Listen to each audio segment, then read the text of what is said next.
Top 10 anime मांगा moment जिसने मेरे रोंगटे खड़े कर दिए। ये लाइन सुन के तुम्हें बहुत सारे एनीमे याद आएंगे, पर मुझे नहीं, क्योंकि तुम्हारा टेस्ट टट्टी है। मैं ये लिस्ट में कोई भी एनीमे को रिपीट नहीं करने वाला, क्योंकि इसका पार्ट 2 भी बनाना है। मैं इसमें वही मोमेंट डालने वाला हूँ जिसने मेरे को असली में रोंगटे खड़े करा दिए। नहीं तो कुछ लोग गूगल से लिस्ट निकाल के एक्सप्लेन करके सारे व्यूज बटोर के टाटा बाय बाय करते हैं।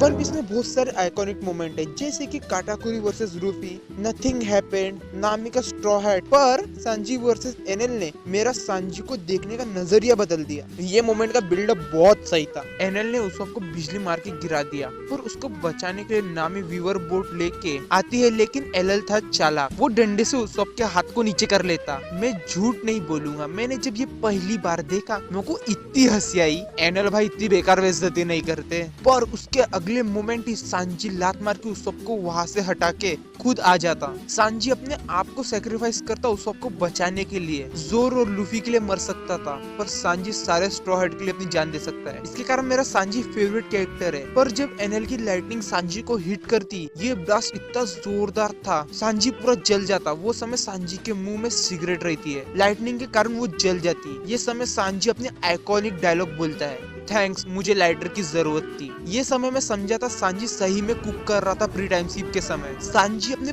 प्राइम में था, पर पता नहीं टाइम स्किप के बाद मेरे भाई के साथ क्या हुआ। इसमें सारे लोग मुझसे सहमति रखेंगे, क्योंकि गारा वर्सेस ली की फाइट के पहले अपन ने गारा को एक मॉन्स्टर के रूप में देखा, जो कुछ जोनिन को भी मार सकता था। पूरे फॉरेस्ट ऑफ डेथ को रिकॉर्ड टाइम में पार करता। पूरी फाइट में मेरे दिमाग में बस यही था, ली गारा के साथों कैसे मरने वाला है। पर जब गाय को दिखता है गारा ली से ज्यादा स्ट्रॉन्ग है, गाय बोलता है अपना वेट निकाल लो। बाकी सब लोग सोचते हैं 1 या 2 किलो निकाल के ये कितना ही फास्ट होगा। पर जैसे ली अपना वेट ड्रॉप करता है, पूरे हॉल में धूल फैल जाती, और जैसे गारा के सर पे पहला लात पड़ता, इन सबकी गलतफहमी दूर हो जाती। वो मोमेंट के लिए गारा की भी फट गई थी कि ली इतना स्ट्रॉन्ग है, इसको पता भी नहीं था। उसके कारण गारा भी अपने फॉर्म में आ जाता। उससे भी ऊपर ये फाइट में ली अपने 8 इनर गेट खोलता है, जिसे अपन ने पूरे नारुतो में पहली बार देखे। ली के हारने के बाद भी उसकी बॉडी सबकॉन्शियसली उठ जाती गारा से फाइट करने के लिए। पूरी फाइट एक रोलर कोस्टर जैसी थी। ये एक लौती फाइट है जिसने मेरे को 1 से ज्यादा बार रोंगटे खड़े किए। अच्छा है मेरे और कुछ खड़ा नहीं हुआ। योहान एक नेमलेस मॉन्स्टर जिसने अनगिनत आदमियों को मारा या मरवाया होगा, जिसने अपनी जिंदगी की कोई भी फिक्र नहीं है। वो एक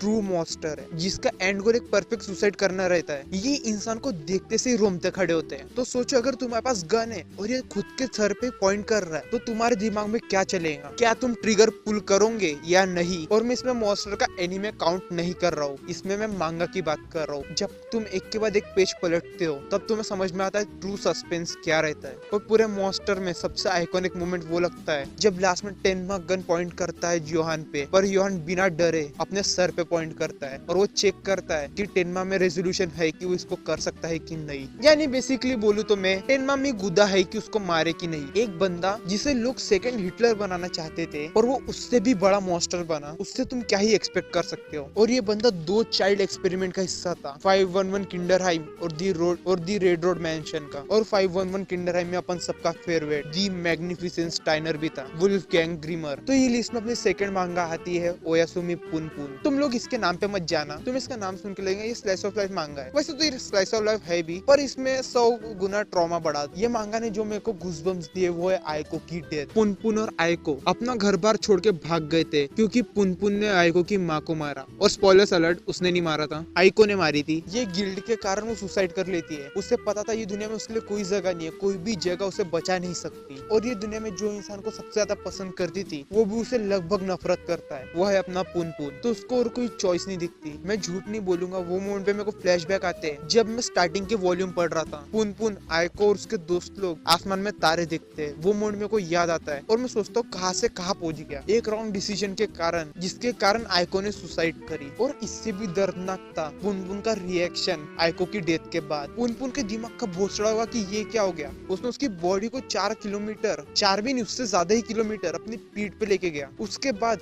आयको को भुलाने के लिए वो अपने आंख में कांटे वाला चम्मच डाल देता है जिससे उसकी आंख फूट जाती है। तो छठवे पे अपना गॉन, और वो मोमेंट जब वो अपने रेज मोड में आता है, ये पूरी सीरीज का one of the unexpected moment था। वो काइट के मरने से इतना ट्रॉमेटाइज हो गया था कि वो अपने जान देने तक के तैयार हो गया था पीटो को मारने के लिए। और इसके पहले अपन ने गॉन को कभी मासूम इंसान को मारते हुए नहीं देखे, पर जब पीटो वो लड़की को बचाते, उसका नाम भूल गया मैं, वो लड़की को बचाते रहती है तो गॉन बोलता है कि मैं इसे भी मार दूंगा। और वो समय मेरे दिमाग में गॉन का डायलॉग क्लिक होता है। गॉन स्टार्टिंग के ऑप्शन वाले आर्क में फैंटम ट्रूप को पूछता है कि तुम लोगों को मारते क्यों हो। तो मैंने सोचा इससे पता चल चुका है लोग को क्यों मारते ही है, इनके पास भी अपने कारण है लोगों को मारने के लिए। मेरे हिसाब से ये सीरीज में इंसान को एक पेंडुलम जैसा दिखाया है, सिर्फ एक हल्का सा पुश लगता है पूरे कियोस को स्टार्ट करने के लिए। पीटो को मारने के बाद गॉन रोता भी है क्योंकि उसे पता था कि उसके साथ क्या होने वाला है। तो वो नहीं चाहता था कि किलुआ उसे ऐसे देखे। तो 5वें नंबर पे अपना एरेन येगर। तुम्हारे दिमाग में पहले से होगा कि इसमें कौन से मोमेंट होंगे। पहला होगा बेसमेंट वाला सीक्रेट, दूसरा होगा रमलिंग, तीसरा होगा उसके फादर को मैनिपुलेट कर। पर मेरे लिए ये सब मोमेंट नॉर्मल थे। वैसे इसमें कुछ नॉर्मल नहीं था क्योंकि बेसमेंट वाले सीक्रेट के बाद मेरे को लगा इससे बड़ा सरप्राइज और क्या ही हो सकता है। उसके बाद वो रिवील करते हैं कि उसने अपने बाप को मैनिपुलेट करा था। ठीक है, मैं सोचा इससे बड़ा क्या ही सरप्राइज रिवील कर सकते हैं ये। फिर अपने को पता चलता है कि एरन ही वो इंसान था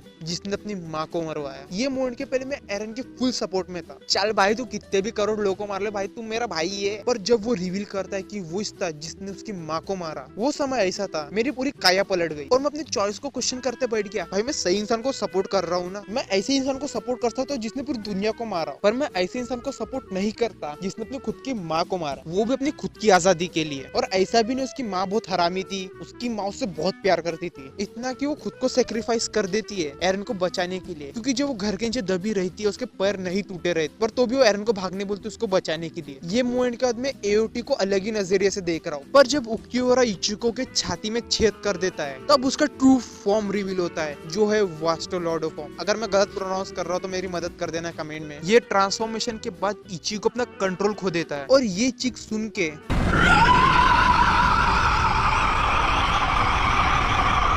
मेरे रोंगटे खड़े हो गए थे। मेरे दिमाग में बस ये था, बेंचो ये क्या हो गया, इचिको ऐसा कैसा हो गया। इसका जिसने जो उकियोरा को मारा है ऐसा लग रहा था उकियोरा को पका के खा लेंगे, इतना बेकार मारता है वो। पर इसके बाद जब इचिको नॉर्मल होता है और उससे पता चलता है कि उकियोरा हार चुका है, वैसे भी वो वास्टोलॉर्ड ट्रांसफॉर्मेशन के सामने टिकने भी नहीं वाला था, तो उकियोरा को पता चलता है कि ट्रू मीनिंग ऑफ हार्ट क्या है। पर इसके भी ऊपर एक ऐसा आइकॉनिक मोमेंट है जिसने मेरी गांड फाड़ के चार कर दी थी। ये मोमेंट कोई एनिमे का नहीं है, ये मोमेंट है मांगा का, जब फ्रेंड गॉड बनता है। और वो लिटरली गॉड नहीं बनता, पर वो गॉड से कम भी नहीं रहता। केंजी और उसकी गैंग को लगता है कि फ्रेंड मर चुका है और पोप को कोई तो भी मारने वाला है, तो वो पोप को बचाने के लिए फ्रेंड के फ्यूनरल में जाते हैं। और जब पोप फ्रेंड को श्रद्धांजलि देते हैं तो फ्रेंड अपने ही फ्यूनरल में खड़ा होता है और वो पोप की तरफ चल के जाता है और सबको लगता है ये कोई मिरेकल है। और वही मोमेंट पे कोई तो भी पोप को मारने के लिए गोली चला देता, पर वो गोली लगती है अपने फ्रेंड को। पूरी दुनिया को लगता है कि उसने पोप को बचाया है और वो ये आइकॉनिक पोज देता है जो उसका सिंबल भी है। जब ये पैनल मैंने पहली बार पढ़ा था, मैंने फोन साइड में रखा और मैं उठ के पानी पी के आया क्योंकि मेरे दिमाग में धस नहीं रहा था। ये मोमेंट ऐसा था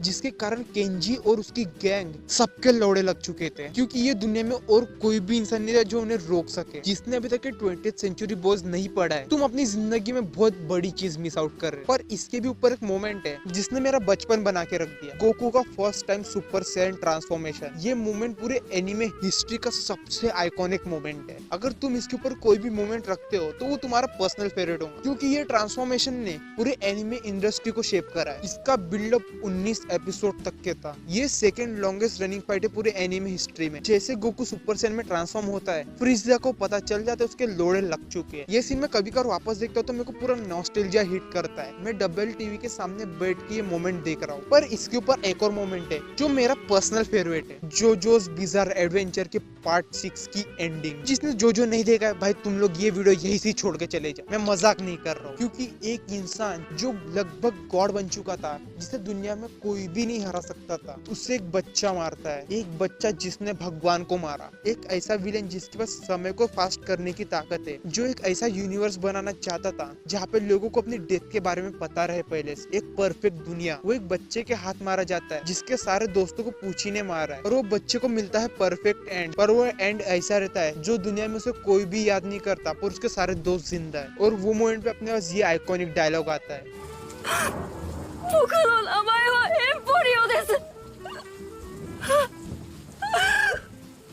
अगर ये वीडियो तुम्हें पसंद आएगा तो चैनल को लाइक और सब्सक्राइब कर लेना। अगर तुम मुझे कोई वीडियो रिकमेंड करना चाहते हो तो वो भी कर सकते हो, और अगर तुम इसका पार्ट 2 चाहिए तो वीडियो को लाइक करना।